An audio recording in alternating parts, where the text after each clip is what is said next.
in collaborazione con Glam Vision e K-Facli. Arianna Sittoni, uccisa ieri da una valanga come lo zio nel 2020. Ferito l'ex gestore del rifugio Piagge Piacconi sulla Marmolada. È riuscito a crearsi una bolla d'aria sotto la neve.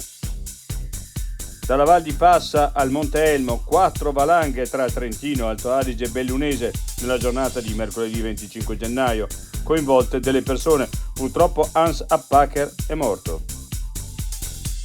È scomparsa Graziella Anesi, fondatrice di Andy Crea e assessora a Pinè.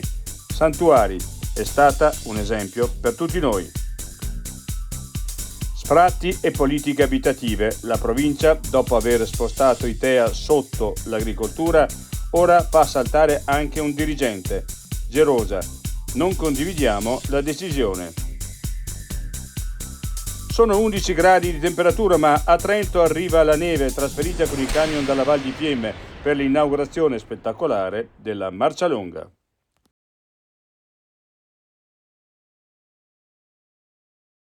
I difetti visivi sono tanti: miopia, astigmatismo, ipermetropia. Il pregio è correggerli con occhiali davvero glam. Con Glam Vision puoi prenotare l'analisi gratuita della vista e poi sfoggiare i tuoi nuovi occhiali che possiamo creare per te. Scopri di più su glamvision.it.